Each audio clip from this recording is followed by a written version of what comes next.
د مصنوعي ځیرکتیا یا AI د کورس دریم درس ته ښه راغلاست. نن به موږ د AI 4 مهم ډولونه په عملي ډول زده کړو، هغه چې ډېر خلک هره ورځ استفاده ځینې کوي. اول ډول یې د ټکسټ AI یا صوتي ځیرکتیا ده. د ټکسټ AI ټول سروکار د کلمو او جملو سره ده. زموږ سره څه کولای سي؟ زموږ هر سوال ته جواب راکولای سي، زموږ سره په کارخانګي کې کومک کولای سي، موږ ته مغلق او پیچلي موضوعات په ساده ډول تشریح کولای سي، موږ ته پښتو متن په انګلیسي متن په پښتو ترجمه کولای سي، موږ ته د فیسبوک پوسټونه لیکلای سي، اوږده متنونه راته خلاصه کولای سي. یعنی هر څه چې موږ ورته لیکلی سو هغه باندې پوهیږي او موږ ته جواب راکولای سي. راځئ په عملي ډول یې اوس وګورو. فرض کړئ چې یو زده کوونکی د انګلیسي په زمانو نه پوهیږي، نو هغه د AI څخه پوښتنه کوي چې غواړم د انګلیسي ژبې 3 اصلي زمانې په تفصیل سره زده کړم. ما ته مثالونه د افغانستان د کلتور او ژوند اړوند راکړه او په اخر کې زما څخه پوښتنې هم وکړه. اوس په AI زموږ د سوال مطابق موږ ته به جواب په ساده ژبه راکړي، هم به مثالونه د افغانستان اړوند راکړي او په اخر کې به زموږ څخه تمریني سوالونه هم وکړي. نو ټکسټ AI په نن ورځ کې د AI په ټولو ماډلونو کې سخت تر ټولو مشهور چې دي چات GPT، جیمینای ده، کلاوډ ده، کوپایلوټ ده، ډیپ سیک ده.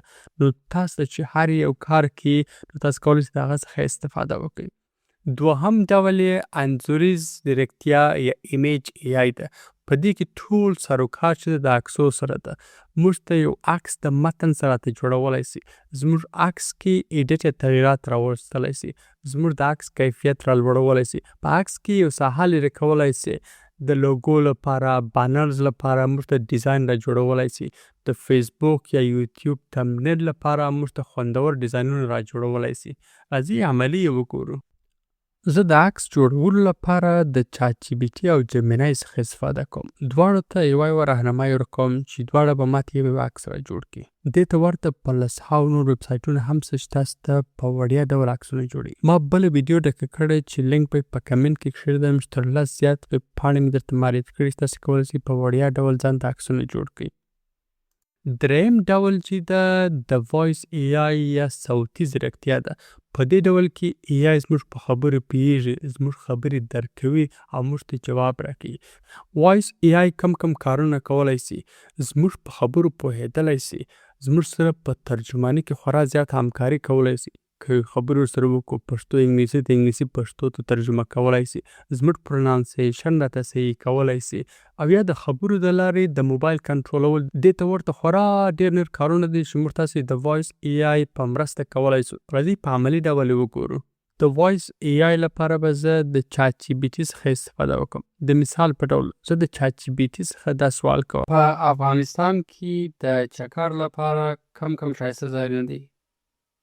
په افغانستان کې د سفر یا چکر لپاره ډیرو ځایونو ته لاړ شئ چې هر یو یې خپل ځانګړې ښکلا او تجربه لري. د مثال په توګه کابل، د دارالامان ماڼۍ، بګرام هوایي ډګر او تاریخي ښارونه، بلخ مزار شریف، د حضرت علي مزار او تاریخي جوماتونه. دې ته ورته په نن ورځ کې د AI په اکثره ماډلو کې د وایس AI آپشنز شته چې کولی سي په صوتي ډول د AI څخه پوښتنې وکړي، AI ته راهنمایي ورکړي او د AI څخه غوښتنې وکړي. څلورم ډول چې دا ویډیو AI یا ویډیویي ځیرکتیا ده. دلته بیا کیسه ټوله د ویډیو ده. موږ تاسو ته د متن څخه یو ویډیو جوړول، په ویډیو کې ایډیټ کول یا هم یو داستان یا ډاکومنټري جوړول، د ټول کارونه موږ تاسو کولی سو د ویډیو AI په مرسته وکړو. راځئ په عملي ډول یې در وښیم. زه به د مثال په ډول د کلینګ AI څخه استفاده کوم او ورته وایم به چې د کابل ښار یو کوچنی ویډیو ماته را جوړه کړي. په نن ورځ کې تقریبا د AI ټول ماډلونه د ویډیو جوړولو لپاره پیسې غواړي. خورا ډېر ویبسایټونه شته چې تاسې ته ویډیوګانې درته جوړوي، خو هغه ته به تاسې میاشتنی فیس ورکوئ. دا هغه 4 ډولونه دي چې روزمره خلک استفاده ځنې کوي، خو په AI کې خورا ډېر تغییرات اوس راځي.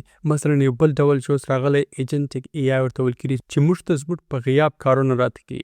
مثلا جیمینای کې نوی آپشن راغلی چې تاسې کولی سئ میوزیک هم جوړ کړئ.